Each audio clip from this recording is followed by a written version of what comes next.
Hello, this is Malcolm Collins here with Simone, and we are joined by Raw Egg Nationalist. I would be very surprised if there are members of our audience who don't know who he is, but he's really an influencer in sort of the conservative lifestyle space, specifically focused on trying to raise awareness around the feminization of the male body due to things like endocrine disruptors.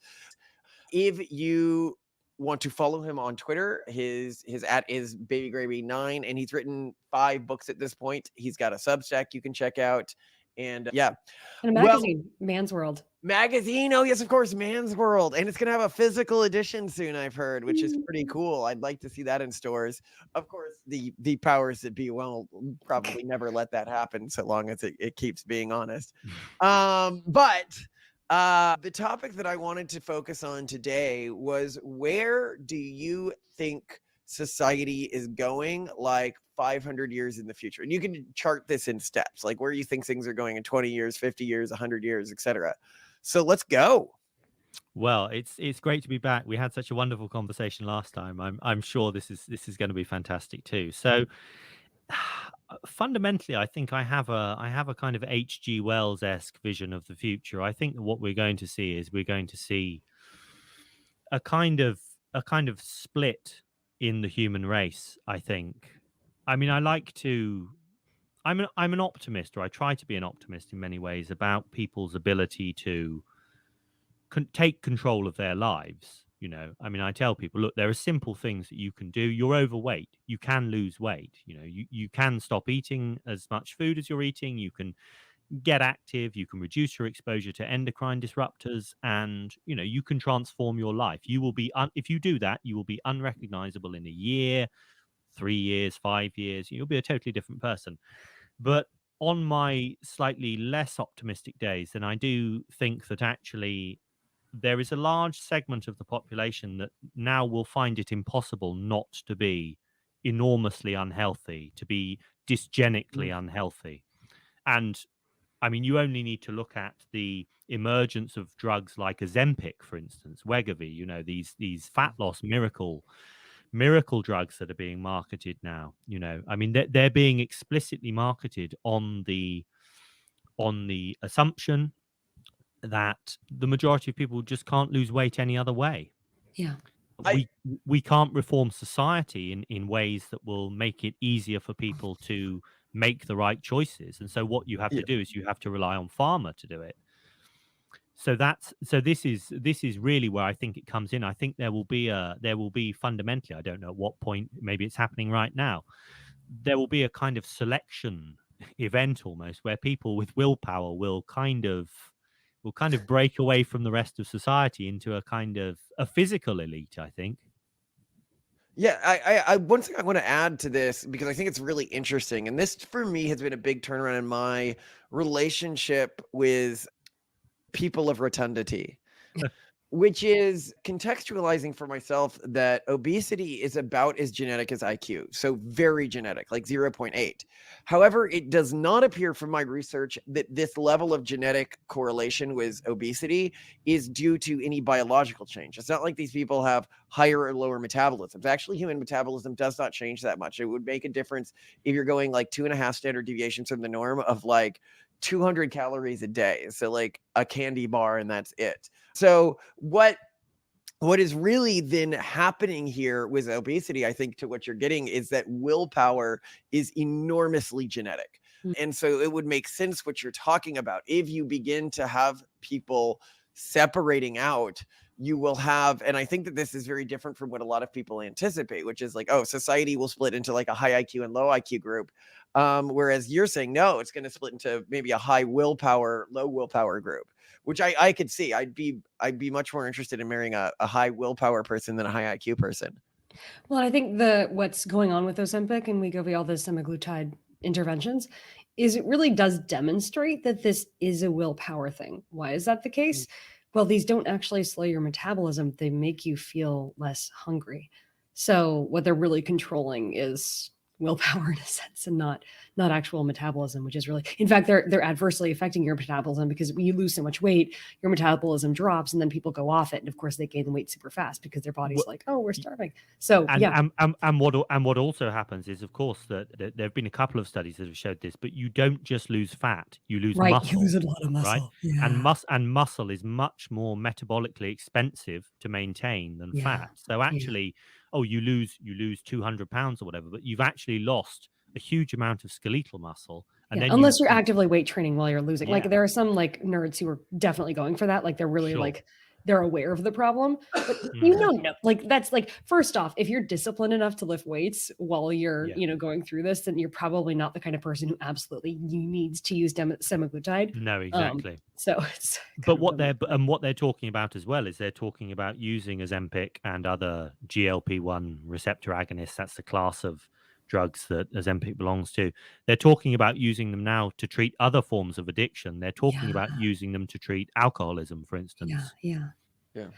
I was just having a conversation with an obesity doctor and another super smart guy about this. And for example, we've had naltrexone forever to treat alcoholism and a bunch of other forms of addiction, but people don't really like how it makes them feel, right? Because nothing's really that much fun.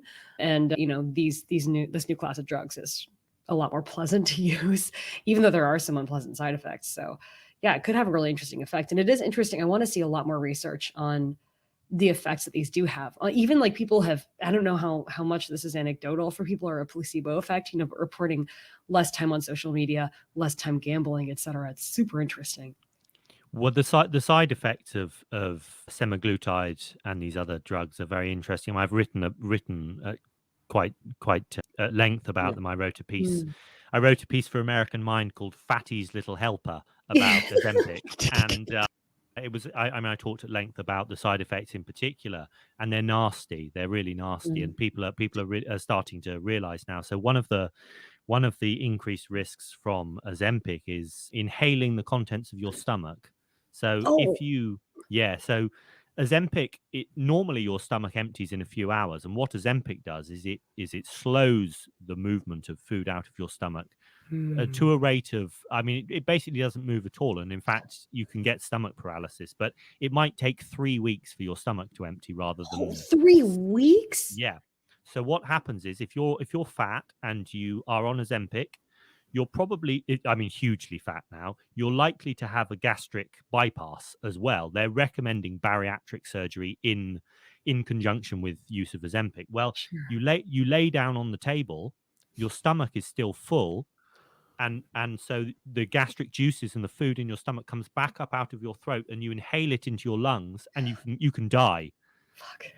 But it's called gastroparesis. Is it gastroparesis? No, it's. Well, I imagine these people, they don't adapt to the new behavior immediately, so they're probably overeating for their new digestion. Yeah. But that's a serious risk. The other risk is of chronic obstructions in the intestines. So they reckon that might be how Lisa Marie Presley died, or Priscilla Presley, I forget which. She'd been on a mega weight loss drive before the premiere of the new Elvis film, and she had already had bariatric surgery because she'd struggled with weight in the past. Bariatric surgery scars the intestines, and it can make them sort of ruckle up almost, and it makes it harder for food to pass through. Well, then you take Ozempic as well, and I think she was on opioids, and it just slows the food basically doesn't move, and you get an obstruction, and that's how she died. She died of a bowel obstruction. So there's that as well. But then there's also the fact that in rodent studies, then these GLP-1 agonist drugs like semaglutide and others reliably cause thyroid tumors in the long term. Oh, interesting. So can you quickly go over, if you happen to know, the mechanism of action of these drugs?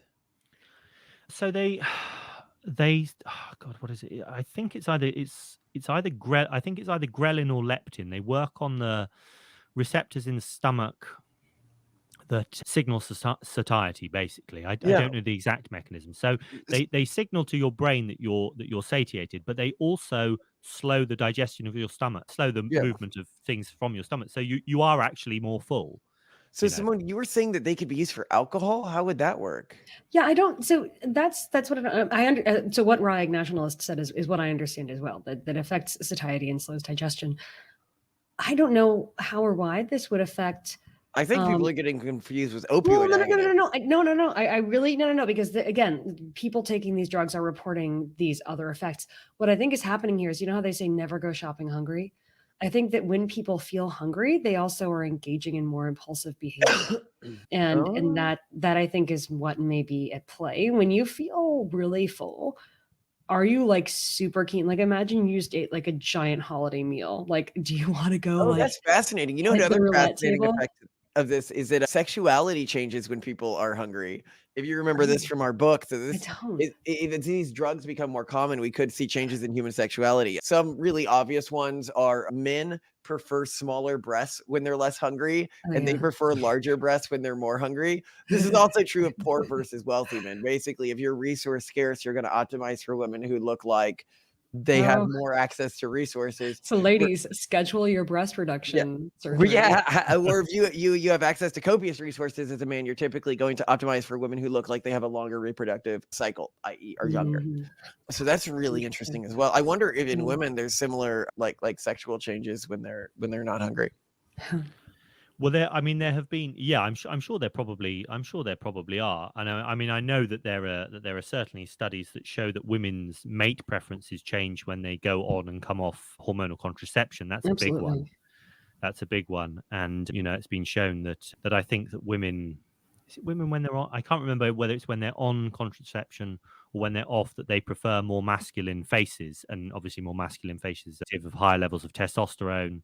But yeah, so I mean, all of these hormones, I think what we have to remember is that these hormones have all sorts of effects. Yeah. We talked in the last episode about testosterone as the aggressive hormone, that people just think it's about aggression, when actually it regulates virtually almost every kind of behavior you can think, every type of behavior you can think of in men and in women as well. And I think that even appetite hormones like ghrelin and leptin and things like that, then they must obviously be involved in very complicated circuits of reward and appetite and will within the brain. So yes, I mean, I think that, yeah, I think Yeah. you could definitely, if they haven't done a study of women's sexual preferences when they're hungry and when they're satiated, then they should. I just pulled one up, by the way. Okay, You too. so here are the differences. So this one looked at men and women. So for men, it found that hungry males, in line with what I was saying, preferred females with more physically mature features, specifically females who were heavier, taller, and older. Female participants who were hungry showed elevated preferences for partners with a more mature personality profile. So like beards and No, personality profile, person. i.e., less probably impulsive, more Oh, okay. muted, or like an old man. Because when a woman is full, then she's probably into like younger, more risky seeming men. Is that what you're Yeah, implying? that's my guess. It's probably this like alpha. The like when I think what is a young personality profile for a male, it's the typical alpha profile. Someone Whereas who will when go out and like kill something for them to eat. That kind of yeah, thing. well, and who's constantly signaling their virtue, like well, not their virtue, but their what's the word I'm looking for? Ability? Prowess. Yeah, Prowess, prowess, yeah. dominance, etc. Yeah. Whereas older men are typically not signaling those things as much. I'm pretty sure that's specifically what they're looking at, which is interesting because it could mean that a lot of these alpha mindsets are going to be less attractive to women Who are in the near future if they're all on yeah. Ozempic. Yeah, I mean, I would be more interested. I mean, like, so I think a woman is more likely to want to date someone on Ozempic than a man. And I say this because, like, men on Ozempic, I mean, pretty much anyone on Ozempic either has really good health insurance, they can pay for it, or they're wealthy, right? Because this is not cheap Well, stuff. men on Ozempic are going to like fat women. That's what the studies show. You're more into older, fatter women. I think women are going to be really pushing this. Yeah. Well, I mean, yeah. So then that's fortunate, but I mean, I'm just trying to think of the correlatory factors with who's taking Ozempic. I think men are going to prefer women who are not taking Ozempic. So I don't know. Why do you say that? Because they've better inhibitory control, and they're probably Most men don't care. They just care what women look like. that's true. Fair. Oh well. Okay, let's talk about this split in humanity, right? High will, low will category, but they may look fairly similar. It's just the amount of drugs that they're using. Like, what are your thoughts on that? I think we may very well see physical differences start to emerge. Now, I don't know. I'm not any kind of genetic specialist, so I can't tell you how many generations it takes, for instance. It happens really quick, by the way. Yeah. Well, I mean, I've read one of my favorite books is Weston Price, Nutrition and Physical Degeneration. This is an amazing. It's what I think it's the best book on nutrition ever written. Wow. Written in the 1930s. He was a dentist, and he went and he visited. He was a dentist, and he observed in his patients in Cleveland that they were developing all sorts of facial deformities and behavioral difficulties, especially the children.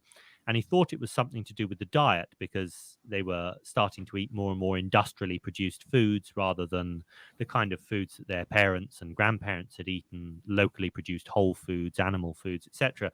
He went on a globe-trotting adventure looking for tribal societies that still ate their traditional diets as a kind of comparison case for, for people eating industrial diets in the West.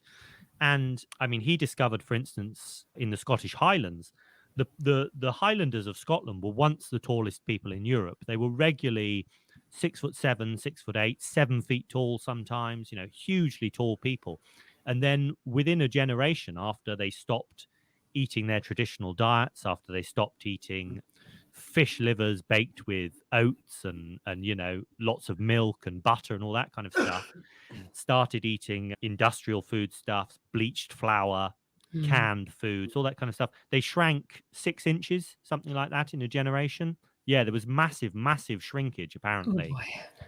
I mean, I still think Highlanders are tall, but so yes, I mean, I probably think it could happen quite quickly, and I do think that there will be, on a long enough timeline, then we will see something like what H.G. Wells describes in The Time Machine. I think, unless of course there are interventions with technology, maybe that sort of counter the dysgenic influence of bad lifestyle, massive medication, inactivity, all that kind of stuff. But I do think that what we're going to get is a self-selecting, a much smaller minority, self-selecting, an in-group that sort of mates within the in-group. And it will be a physical elite, but I think it will be a cognitive elite too. I mean, bad lifestyles, you have to understand, obesity, lack of exercise, they have epigenetic effects on every aspect of your body, including your brain. And I mean, I think that there was a study, I did see a study, I think, that correlated obesity with IQ. Something Yeah, well, along they those do seem lines. to correlate in general. Like, also, that's a really high correlate with high birth rate, unfortunately. Yeah, so other than IQ, obesity, I think, is the second highest corollary with fertility rate. The genetic, so specifically here, what I'm saying is the polygenic score. So like the genetic code that is associated with obesity is also heavily associated and can be used as a predictor for how many kids someone is going to have. So we will see, and it's being selected for almost as much as the one for low IQ is being selected for. So we're very likely to see a rapid rise in obesity, given that it's about as genetic as IQ and it's being selected for about as much as IQ. We should probably see the same one standard, but opposite, one standard deviation shift upwards in obesity within the next 75 years in terms of the genetic correlates for it, which is at least within the mainstream population that isn't performing any sort of strong sexual selection practices, which is why it's important to begin to think about, like, what do the sexual selection practices of your family look like? What are you telling your kids? If they're going out there, and this is one of the really toxic things that I think comes from, sort of the red pill mindset. If they're going out there and optimizing on banging hot chicks, that is not optimizing for genetic fitness in a world of things like Ozempic and stuff like that. You need to be banging or not even banging. You need to be marrying sane chicks. You can go out there and bang hot chicks, but you need to marry sane chicks. And there are not many of them. They are a far greater prize than a hot chick in today's environment. And it is very easy to accidentally, marry someone who has these negative causes or negative genetic correlates when you didn't intend to. I'm not saying like to freeze them out. It depends on your culture's optimization. The culture that Simone and I would create for our kids, I would want them to marry people who are, psychologically healthy and that have Yeah, but it's up to the individual. I just think that this can be hidden from individuals, so it's very easy to have a genetically permeable culture when you didn't intend to. Yeah, yeah, I think that's. I mean, there's. Yeah, I don't. I don't really know. I don't really know what to add to that. Actually, that's what I'll say. I think that's. I think that's a tremendous way to put it. And I think that I think that you're right about the limits of the red pill mindset. I mean, I'm sure I probably get lumped in with these red pill kind of types, but I don't. I have a much more nuanced understanding, I think, and I try to put forward a much more nuanced interpretation of relations between men and women than a lot of these kind of red pill gurus do. It's definitely more complicated than just, you know, the solution is to, as you say, is to go out and have sex with as many attractive women as possible, because of course, you know, there are ways to make oneself attractive in the short term that actually have absolutely no correspondence whatsoever with long-term fitness, you know. And I mean, they always say, you know, it's like you might want to sleep with a woman, but it might not necessarily going to be the woman you marry, is it? And I mean, I think that is very true. And I think that we're in a difficult position because, of course, you need to be discerning, but it's actually becoming much harder to be discerning as well. I mean, I think you always should be discerning, but actually, the prize, the size of the prize, if you will, is shrinking, and it is harder and harder, even with dating apps and things like that, because actually, in many respects, dating apps are a false economy. Dating apps, you know, they actually probably, the kind of women and the kind of men that are on dating apps are probably of a very particular kind. And actually, if that is your sole pool for reproduction and the possibility of reproduction, then actually you may very well be filtering out precisely the kind of people that you should be meeting, that you would want, that ideally you would want to meet, but actually you're just never going to meet them because it's all the crazy BPD crazy women on there. Yeah, we see that a lot. Yeah. In the far future, what would you hope for? Like, I feel like right now we're at this point in society where things could go one of many ways, and the things that we do now, our actions, can point us in one direction or another. I think this is a great time to live because of that. Is there a direction in which you'd like to nudge society, and if so, what would it produce over the long run?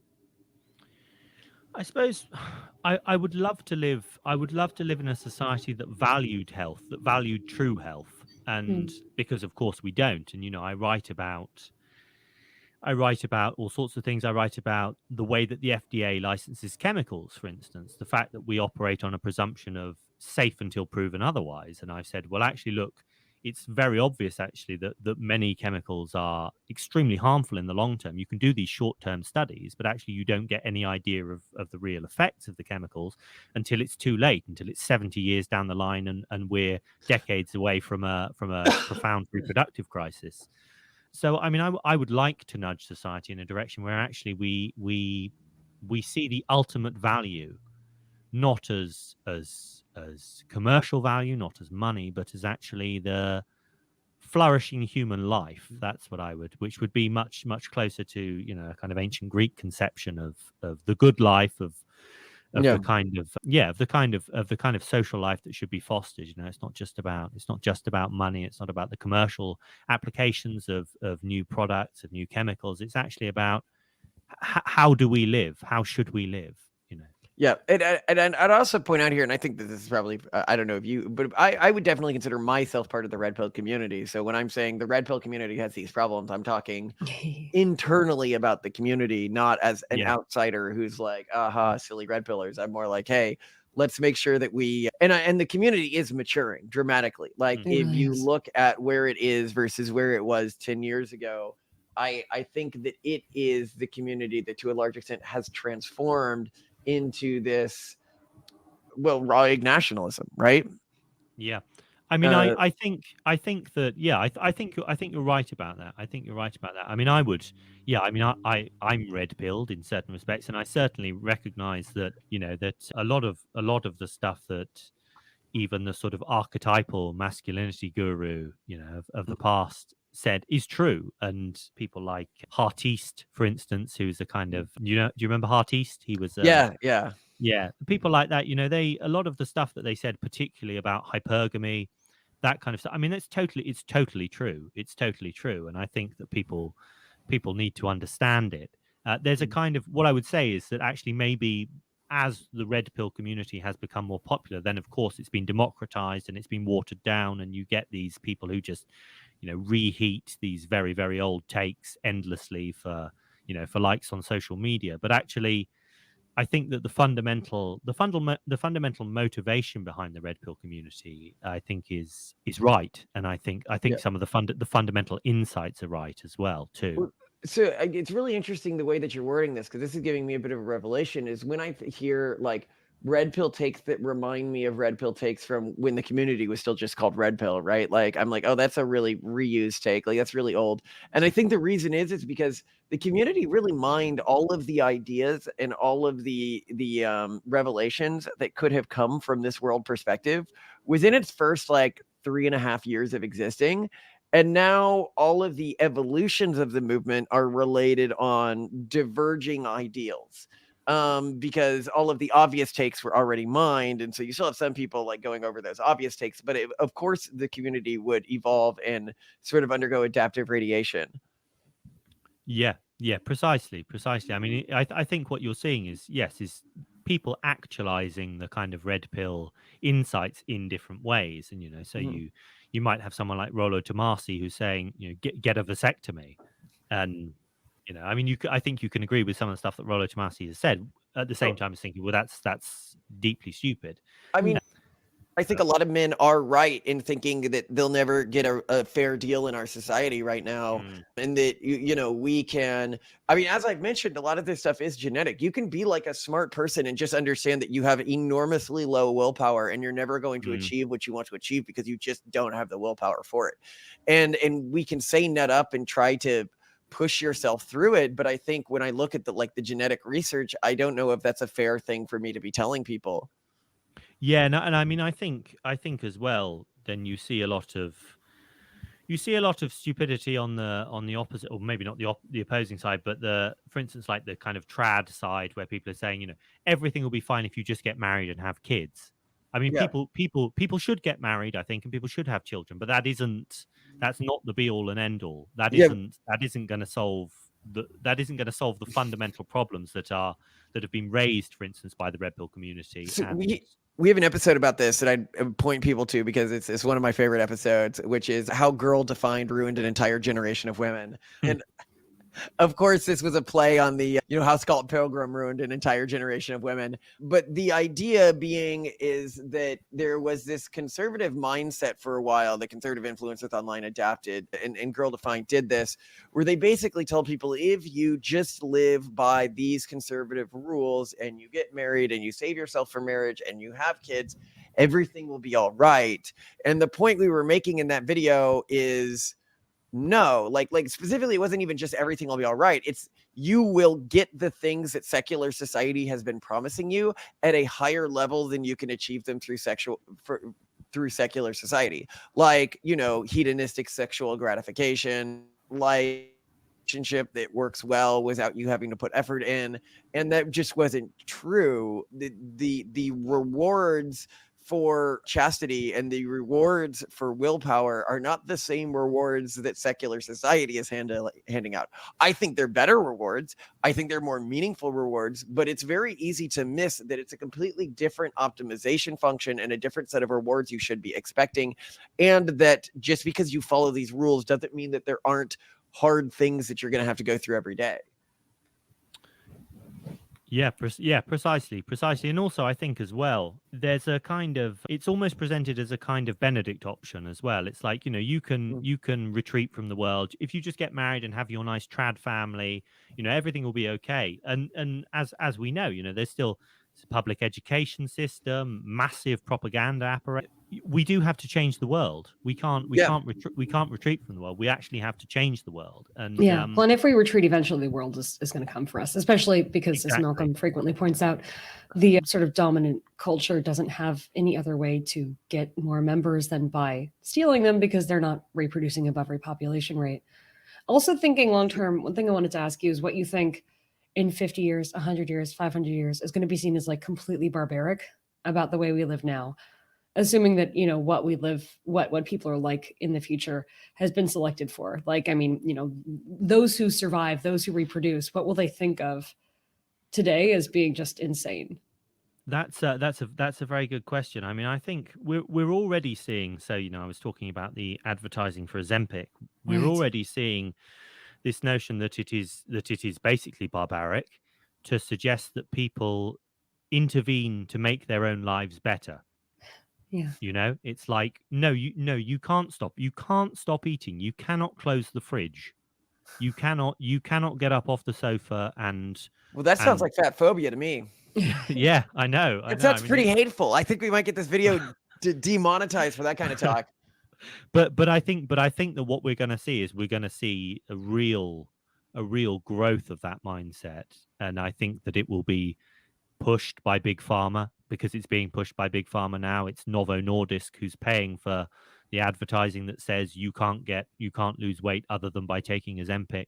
So I think that if there is this split that I've posited, then there may very well be, you know, one segment of society that just truly believes that actually human beings are almost like inert objects upon which external forces act, and that it is barbaric in any way to expect independent volition from, you know, your average fat, or from anybody, you know, from your average fatty. So I think that what you might see then is you might see you'll see a kind of Ayn Randian split, you know, where you've got like these ultra high achieving physical specimens who believe that actually any notion that anything is beyond your will that's barbaric. The notion that, you know, you should coddle people in any way. And then you've got the other side of society, these people who perhaps believe that actually you can't expect any willpower whatsoever on any level from people, that people are just objects.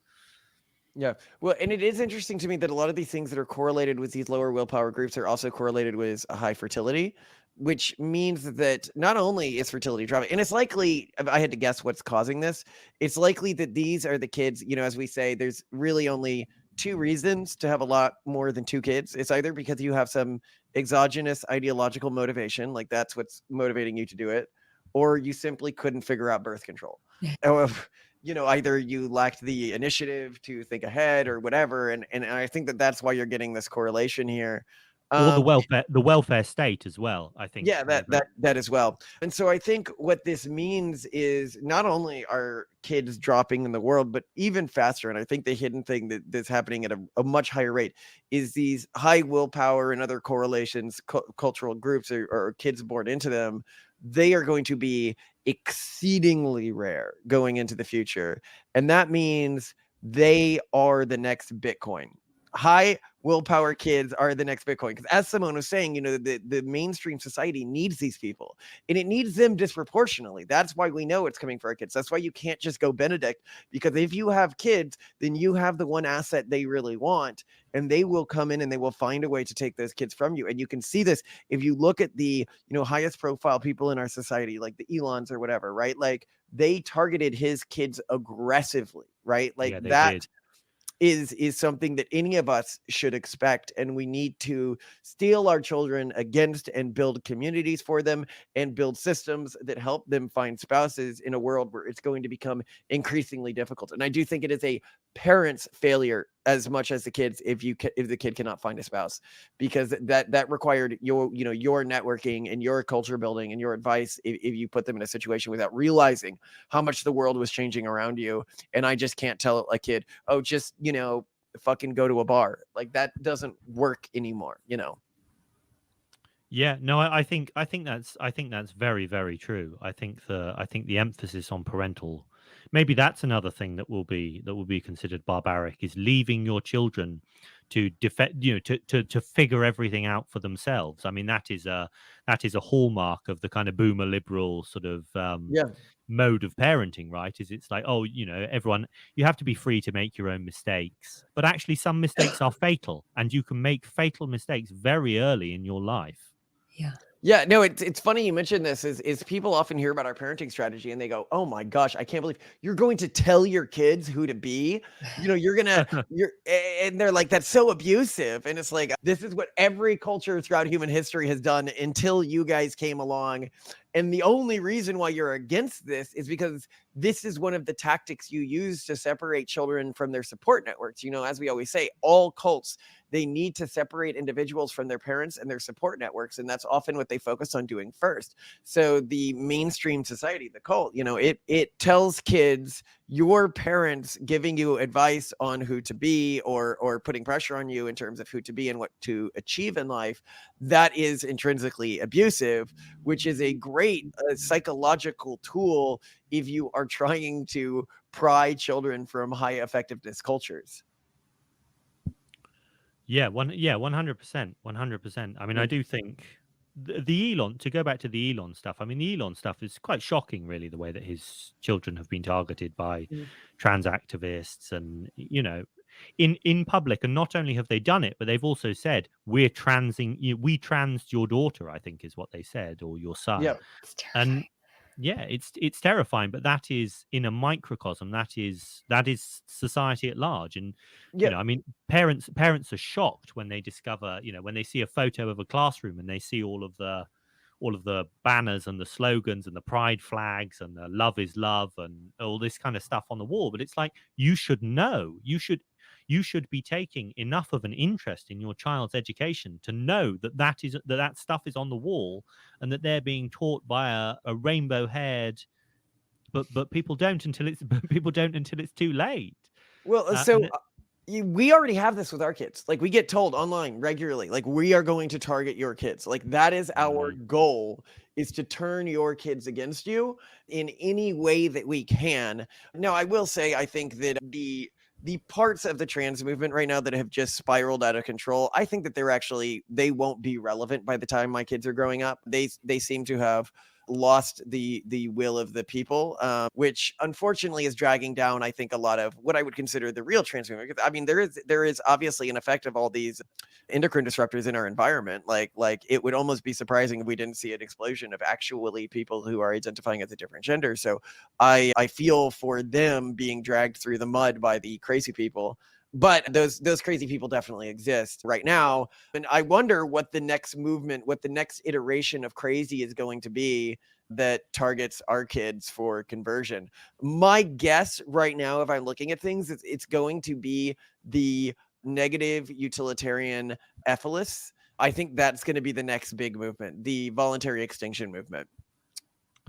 Yeah, and I think it's going to come hand in hand with the climate change movement, of course. Oh yeah, absolutely. Well, I think it's going to be what the climate change movement transforms into. So a portion of them will be motivated by climate change, but I think, and I see this already, because I think the climate change movement doesn't have the popular will it used to. You know, you look at, there's a great study, I think, done on like Gen Z that was looking at like Greta Thunberg's generation, right? And they are actually much less environmentally friendly than previous generations. They just actually aren't motivated by the climate change movement anymore. They use people like Greta to speak to old people, but she was not actually effective at communicating with her generation. You know, it's very noticeable when you look at these Just Stop Oil protests. Like, you see, you know, footage of the Just Stop Oil protesters in London, and they're sat on the motorway or something. It's all old people now. It's all like retired school teachers and civil servants and doctors. There are very few young people. Young people don't give a shit about the environment, but I think that they're moving, because what does sell to young people is doomerism. And that's what the negative utilitarians, that's what the anti-natalists offer young people, is doomerism. They say humanity is a scourge and we need to end it. And I think that those are going to be the groups that aggressively target our kids the most, is the ones who want them to hate their lives. And I think that they are going to be surprised by how resistant our kids are to these messages, because we have had the fortune of seeing what happened to people like Elon, and to build very specific social tools and mechanisms for our kids, so that they will be more protected by people who want to indoctrinate them to punish their parents. Well, listen, you have my full support. I mean this genuinely. You are good parents, because I mean, the world is terrible, full stop. You know, the world has been terrible since its inception, but there are unique problems that are unique to our situation today, and parents need to know about them, and they need to do something about them. They need to protect their children, because once they're gone, they're gone. Yeah. As well, I mean, no, historically, once they were gone, you'd lose them to, like, I don't know, dyed hair for a few years or something like that. And then they come back to you because they're like, oh, mom and dad, you were right. Now, once they're gone, they're gone. They have developed more advanced procedures to ensure that. And I do appreciate, you saying there's the term that we used to use for people like us, face Fs. But I appreciate your discretion in the public eye, and it's likely the best thing for your family, which is very understandable. Well, I would say, guys, there's actually a lot of hope. I mean, to be quite honest, Malcolm, the Elfists and the environmental anti-natalists, they aren't gonna last longer than a couple generations. And anyone who chooses to adopt that belief with every new generation is also not going to have kids. So I feel like over time, that kind of culture just isn't going to be able to spread, because over time, basically anyone who might have that kind of tendency, they're being selected against and mimetically sterilized. So I feel like the future that we can expect, especially in a postmodern world with lots of technology, is going to be very pronatalist, because everyone else is just not going to reproduce. Well, I agree. We gotta, but what I'm saying is, who's going to be targeting our kids? Yeah. Well, I mean, that's a question. Anyway, I am so excited that we had you on again. This podcast was incredible. I really liked it, and I hope our audience does as well. And they should really check out your Substack, your Twitter, which is, again, Baby Gravy 9. Yes. Friends World Magazine, plus all of Raw Egg Nationalist's existing books on Amazon. There are 4, but there is a 5th one on the way. And if you go to his Substack, you may get some sneak peeks of it. So do not miss it. Thank you. Listen, it's been a real pleasure. You're really interesting people to talk to, and this has been a really fascinating conversation. Thanks so much for joining. Definitely come back. We want to have more conversations like these. And thanks again for your time. I absolutely will. Thank you. Woohoo.